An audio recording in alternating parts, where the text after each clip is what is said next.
Welcome to the final part of the koala's coloring.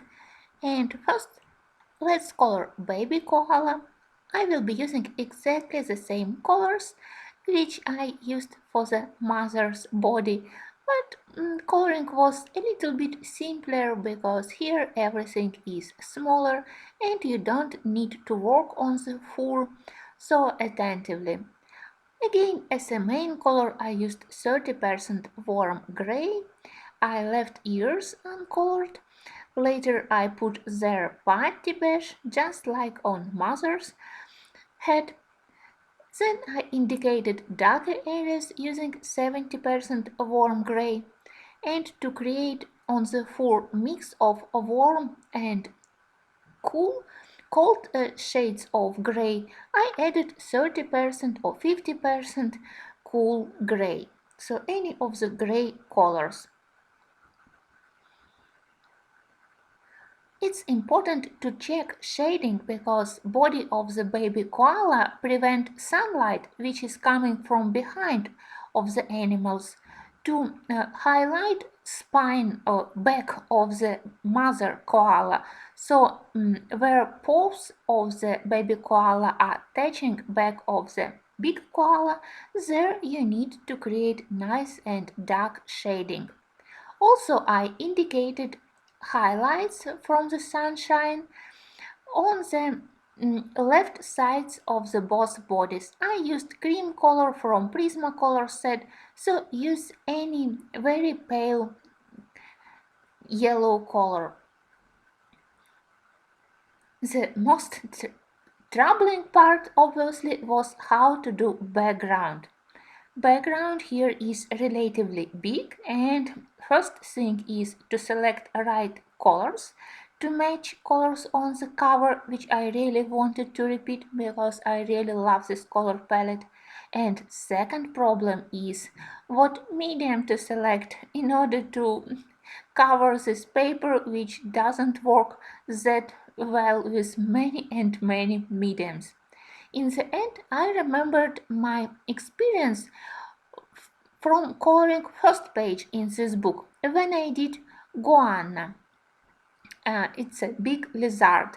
I hope that you have watched that video. There I shared my thoughts and how I tested various pencils on this paper. And there I surprisingly discovered that color salts behave on this paper not so bad.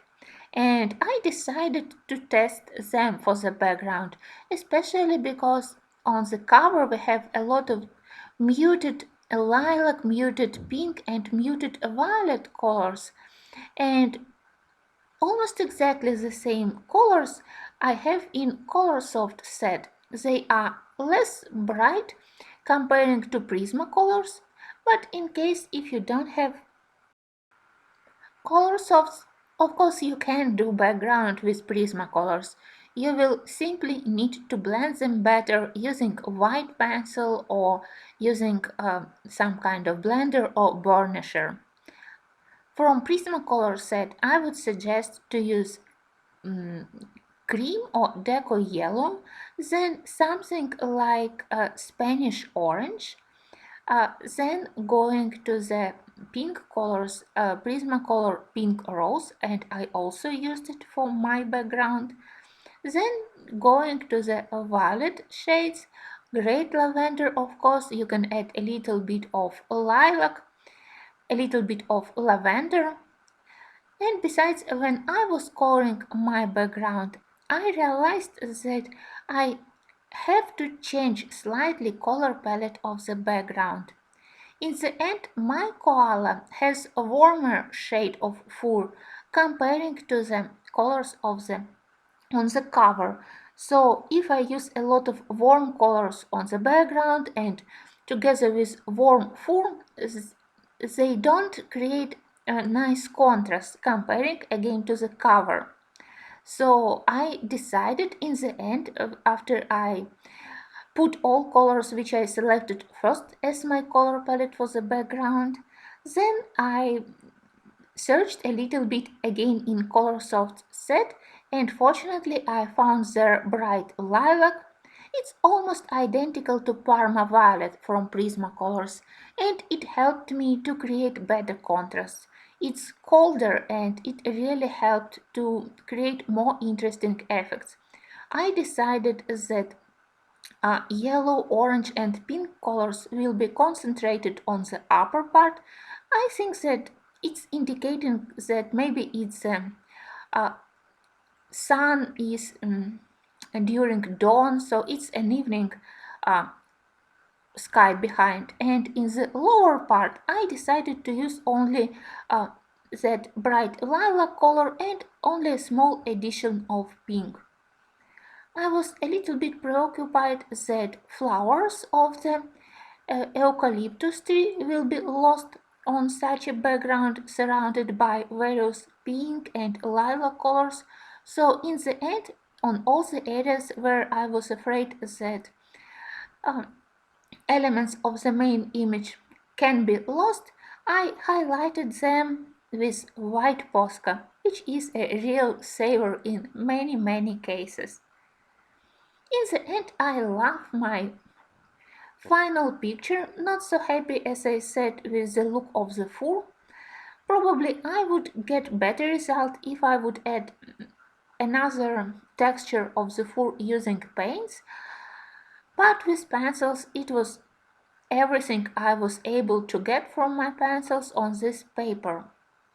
And I think that for the background I spent maybe twice amount of time comparing to the time which I spent on coloring animals. I really tried to shade colors nicely, not to create visible pencil strokes, and I tried to blend them. For the blending I used white Prismacolor, which was really very helpful, and also cream color soft pencil. Well, I did my best on this picture, and if any koala in Australia is offended by this portrait, it can send me a letter and I will try to color the second copy of the same picture which I have in this book, maybe with paints. I hope to see you in the next video because I already started another project from the same book. I really love it and somehow this book is very calming for me. I don't know why, but you know that now is sometimes we have some not very positive thoughts, sometimes we are troubled, and somehow this coloring book calms me. So I started already next picture and video will be very soon.